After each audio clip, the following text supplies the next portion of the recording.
Bismillahirrahmanirrahim. Assalamualaikum warahmatullahi wabarakatuh. Selamat siang dan selamat datang kembali di kelas online keuangan syariah pada pertemuan keempat bersama saya Ibu Musrihati. Hari ini kita akan membahas tentang konsep-konsep fundamental dalam keuangan syariah yang akan kita bagi ke dalam 2 kali pertemuan untuk khusus membahas tentang konsep-konsep fundamental dalam keuangan syariah, karena sub-sub materi dalam pembahasan kita ini cukup banyak dan cukup mendetail, jadi saya rasa agar maksimal pembahasannya kita bagi ke dalam 2 kali pertemuan untuk membahas materi ini. Langsung saja kita masuk pada materinya. Yang pertama terkait dengan harta dan akad pengembangan harta. Jadi yang harus kita lihat di sini yang pertama adalah manajemen harta dalam Islam. Bagaimana sih Islam memandang manajemen harta? Jadi, orientasi manusia dalam mengelola hartanya berdasarkan syariah Islam akan berorientasi pada 2 hal. Yang pertama, pemanfaatan harta tersebut digunakan untuk kelangsungan kehidupan diri dan keluarganya sebagai sebuah kebutuhan yang wajib berdasarkan kefitrahannya sebagai manusia.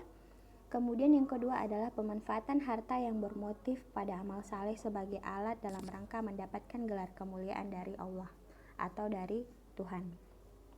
Jadi yang dimaksudkan di sini adalah bagaimana memanage harta dalam Islam adalah hal yang perlu kita utamakan terlebih dahulu adalah pemenuhan terhadap diri kita sendiri dan keluarga, kemudian melanjutkannya dengan bagaimana kita bisa berguna kepada orang lain dengan menggunakan harta yang kita miliki, misalnya seperti sedekah, zakat, dan sebagainya. Contoh-contoh yang disajikan oleh kehidupan para nabi dan rasul, sahabat dan para wali.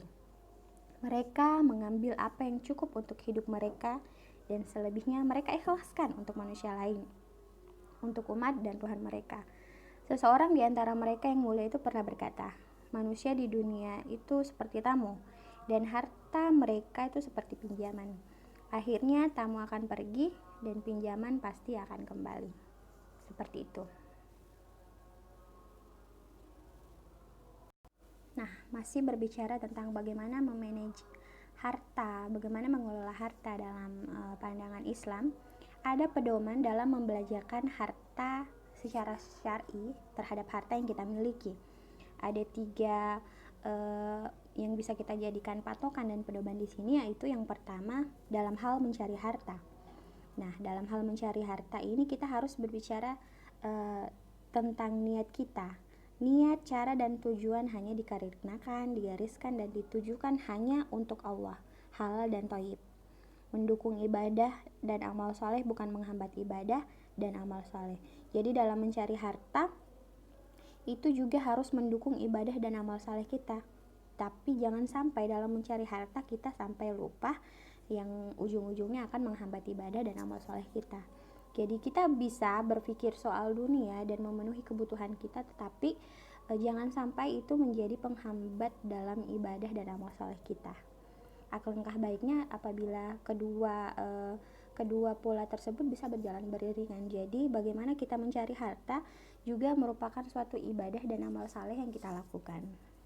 Selanjutnya kita mempertimbangkan optimalisasi kontribusi waktu, tenaga, harta bagi dakwah dan masyarakat keluarga. Jadi imbas dari mencari kita harta ini bukan cuma untuk kepuasan pribadi sendiri, tapi ada hal lain yang harus kita pertimbangkan seperti bagaimana kita membantu keluarga, membantu orang-orang yang ada di sekitar kita, atau membantu memperbaiki lingkungan yang lebih luas lagi dan ada di sekitar kita.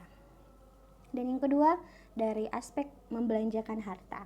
Jadi dalam membelanjakan harta harus ada berbagai pertimbangan-pertimbangan yang dilakukan, yaitu yang pertama mempertimbangkan kebutuhan dasar. Apakah ini adalah sesuatu yang benar-benar kita butuhkan, yang menjadi sesuatu yang sifatnya mendasar.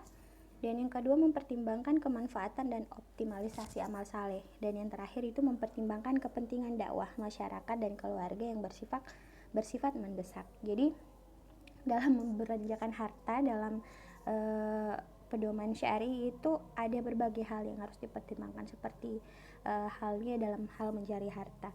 Dan yang terakhir, menyisihkan harta itu yang sebanyak kita lakukan juga adalah menabung dan investasi usaha. Kalau dalam hal menabung dan investasi usaha ini kita harus kembali kepada aspek-aspek yang sesuai dengan ekonomi syariah itu sendiri. Jadi kita mungkin berinvestasinya dalam bentuk kerjasama atau kerjasama dalam hal suatu kegiatan muamalah yang nantinya akan bukan hanya berdampak pada kita tapi juga berdampak kepada mitra usaha yang kita temani dalam hal bermuamalah, bekerja sama. Aktivitas pengolahan harta juga harus dilandasi oleh prinsip keyakinan bahwa setiap harta yang dibelanjakan di jalan Allah akan Allah lipat gandakan balasannya, baik berupa pahala maupun balasan harta material. Keyakinan ini pula yang menjadi sangat penting dalam rangka melindungi nilai kekayaan tersebut. Salah satu cara melindungi nilai kekayaan dalam Islam adalah menginfakkannya di jalan Allah, seperti sedekah, wakaf, dan sebagainya, zakat, seperti itu. Nah, selanjutnya ada akad dalam keuangan syariah. Akad ini ada dalam hal terkait dengan pengembangan harta kita dari sudut pandang Islami. Yang pertama itu ada dua macam akad. Yang pertama itu akad tabaruk dan akad tijarah. Kita harus terlebih tahu dulu, kita merefresh kembali pemahaman kita terhadap definisi akad itu sendiri. Akad adalah ikatan kontrak dua pihak yang bersepakat. Hal ini berarti di dalam akad, masing-masing pihak terkait untuk melaksanakan kewajiban mereka masing-masing yang telah disepakati terlebih dahulu. Dalam fikih muamalat, pembahasan akad itu berdasarkan segi ada atau tidaknya kompensasi. Dibedakan menjadi dua jenis yang seperti Ibu jelaskan tadi di awal, yaitu akad tabaruk dan akad tijarah. Akad tabaruk adalah segala macam perjanjian yang menyangkut transaksi nirlaba atau transaksi tidak mengambil untung. Tujuan diterapkannya akad tabaruk adalah untuk aktivitas tolong-menolong dalam rangka berbuat kebaikan. Dalam akad tabaruk, pihak yang berbuat kebaikan tersebut tidak berhak mensyaratkan imbalan apapun kepada pihak lainnya. Imbalan dari akad tabaruk itu adalah dari Allah SWT. Jadi bukan dari manusia. Aktivitas yang tergolong dari akad tabaruk ini ya seperti tolong-menolong, meminjamkan uang, meminjamkan jasa, atau memberikan sesuatu. Terus ada yang dikatakan di sini akad tijarah. Akad tijarah itu merupakan segala macam perjanjian yang menyangkut for profit transaction. Akad-akad ini dilakukan dengan tujuan mencari keuntungan, karena itu sifatnya komersil.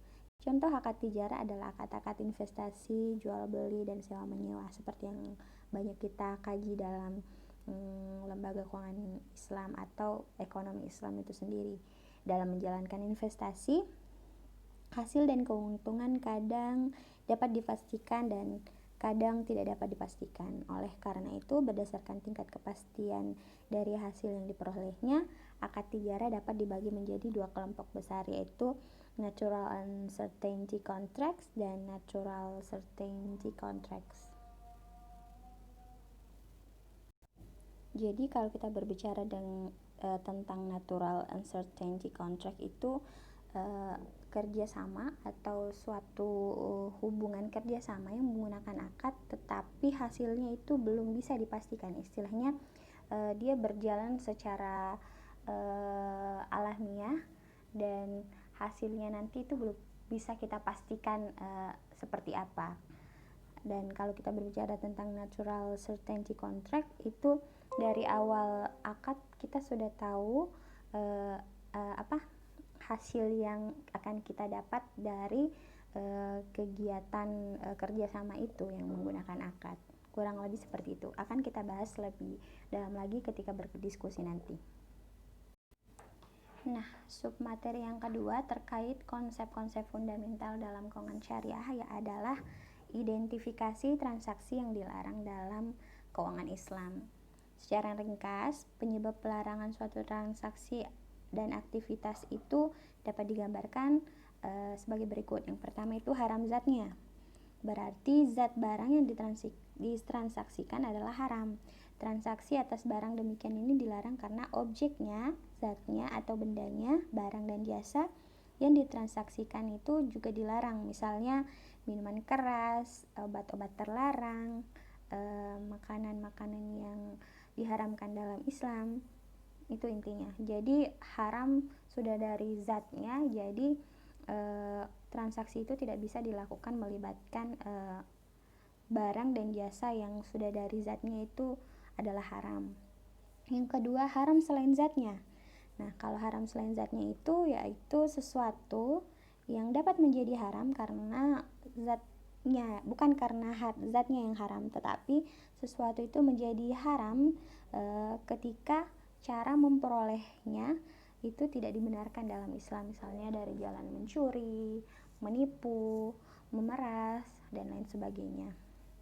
Dan yang ketiga itu tidak sah atau tidak lengkap akadnya. Suatu transaksi tidak masuk dalam kategori halal li zatihi maupun haram li ghairihi belum tentu serta-merta menjadi halal. Masih ada kemungkinan transaksi tersebut menjadi haram apabila akad dan transaksinya tidak sah dan tidak lengkap akadnya. Selanjutnya, kita membahas tentang riba dan implikasinya terhadap keuangan syariah. Ini merupakan submateri ketiga pada konsep-konsep fundamental dalam keuangan syariah. Jadi ada 3 aspek penting dalam hal riba dan implikasinya terhadap keuangan syariah. Yang pertama, bagaimana sih pandangan Islam tentang uang itu sendiri? Islam memandang uang sebagai sarana penukar dan penyimpan nilai, tetapi bukanlah barang dagangan. Di dalam ekonomi Islam, uang bukanlah modal. Sementara ini kita sering salah kaprah menempatkan uang. Uang sering kita sama artikan dengan modal atau kapital. Uang adalah barang public goods. Uang bukan barang monopoli seseorang. Jadi semua orang berhak memiliki uang yang berlaku di suatu negara. Sementara modal adalah barang pribadi atau orang perorangan yang jika uang sebagai flow konsep itu maka modal sebagai stock konsep. Secara definisi, uang adalah benda yang dijadikan sebagai ukuran dan penyimpanan nilai semua barang. Jadi dalam Islam itu uang merupakan hanya sebagai alat yang menjadi alat tukar dalam transaksi seperti itu. Jadi intinya itu uang tidak bernilai dari apa yang dia kandung dari uang itu sendiri, tetapi uang itu sebuah barang yang diberikan angka, nilai dan sebagainya. Selanjutnya, setelah membahas tentang pandangan Islam tentang uang, kita juga harus mengetahui bagaimana pandangan Islam tentang nilai waktu. Dalam ekonomi konvensional timbul pemikiran bahwa nilai uang menurut waktu, time value of money, itu di dalam sistem ekonomi Islam, konsep time value of money itu tentunya tidak akan terjadi karena waktu bagi semua orang sama kuantitasnya, yaitu 24 jam sehari, 7 hari dalam seminggu. Namun nilai dari waktu itu akan berbeda dari satu orang dengan orang yang lainnya. Perbedaannya tergantung pada bagaimana seseorang memanfaatkan waktu. Efektif dan efisien dapat mendatangkan keuntungan di dunia bagi siapa saja yang melaksanakannya. Oleh karena itu, siapapun pelakunya tanpa memandang suku, agama, dan ras secara sunatullah, dia akan mendapatkan keuntungan dunia. Jadi, dalam Islam yang bernilai itu sebenarnya waktu. Maka nanti akan timbul pro dan kontra terkait dengan bagaimana uang bisa bertambah nilai di masa yang akan datang, atau sebenarnya waktulah yang bernilai yang bisa kita nilai. Dari pemanfaatan akan waktu inilah yang menjadi pembeda terhadap setiap orang. Jadi bukan uangnya yang terus bertambah dari segi jumlah, tapi bagaimana setiap orang itu memanfaatkan dari waktu yang mereka miliki. Dan yang terakhir itu bagaimana cara-cara pengembangan uang yang tidak mengandung riba. Islam mendorong masyarakat ke usaha nyata dan produktif. Islam mendorong umatnya untuk melakukan investasi dan melarang membungakan uang. Diharamkan. Oleh karena itu, upaya memutar modal dalam investasi sehingga mendatangkan return merupakan aktivitas yang sangat dianjurkan. Oleh karena itu, ajaran tentang mekanisme investasi bagi hasil harus dikembangkan sehubungan dengan masalah kapital dan keahlian. Nah, berangkat dari bagaimana pandangan kita tentang uang dan nilai waktu, maka muncullah dua pembahasan yang pada dasarnya ini sifatnya pro dan kontra. Jadi bagaimana time value of money dengan economic value of time. Jadi kita berbicara tentang pengertiannya terlebih dahulu. Jadi pengertian time value of money, nilai waktu uang, yaitu merupakan suatu konsep yang menyatakan nilai uang sekarang akan lebih berharga daripada nilai uang di masa yang akan datang. Sedangkan pengertian economic value of time adalah sebuah konsep di mana waktulah yang memiliki nilai ekonomi, bukan uang yang memiliki nilai waktu. Dan economic value of time dapat diartikan memaksimumkan nilai ekonomis suatu dana pada periodik waktu. Dan konsep time value of money bahwa nilai uang yang dimiliki saat ini adalah lebih berharga dibandingkan dengan nilai uang yang akan diterima di masa depan. Konsep utama dari time value of money yaitu bahwa nilai uang permintaan pembayaran di masa depan dapat dikonversi ke dalam nilai yang setara pada hari ini. Sebaliknya, Anda dapat menentukan nilai uang yang akan tumbuh di masa yang akan datang. Dapat dihitung nilai kelima jika diberi 4 dari suku bunga, jumlah periode pembayaran, present value, dan future value. Sedangkan konsep dari economic value of time itu yaitu konsep di mana waktulah yang memiliki nilai ekonomi, bukan uang yang memiliki waktu. Karena dalam pandangan Islam, mengenai waktu seseorang itu bukan dilihat dari kuantitasnya, melainkan dari kualitasnya. Nah, subbahasan yang terakhir inilah yang pada pertemuan kita hari ini akan kita kupas secara lebih mendalam karena sangat menarik ketika kita membahas tentang bagaimana time value of money dibandingkan dengan economic value of time. Jadi menurut kalian yang mana yang sesuai dengan pandangan ekonomi Islam di sini? Dilihat dari segi kemanfaatannya dan kemudaratannya kepada orang lain. Jadi saya harap apa yang sudah kita pelajari hari ini bisa menjadi bahan diskusi kita pada perkuliahan kita hari ini. Kita lanjutkan di Lentera maupun di grup WhatsApp kita, karena saya rasa banyak sekali yang bisa kita bahas terkait apa yang kita pelajari hari ini. Presentasi yang Ibu berikan ini cuma sekedar pengantar atau semacam pelengkap dari materi yang sudah ada. Tugas kita di sini adalah untuk mengembangkannya kemudian melalui diskusi. Saya kira cukup untuk sedikit tambahan dan penjelasan dari materi kali ini. Kita lanjutkan di Lentera dan WhatsApp, grup WhatsApp, untuk berdiskusi secara lebih mendalam terkait materi kita kali ini. Sekian, wassalamualaikum warahmatullahi wabarakatuh.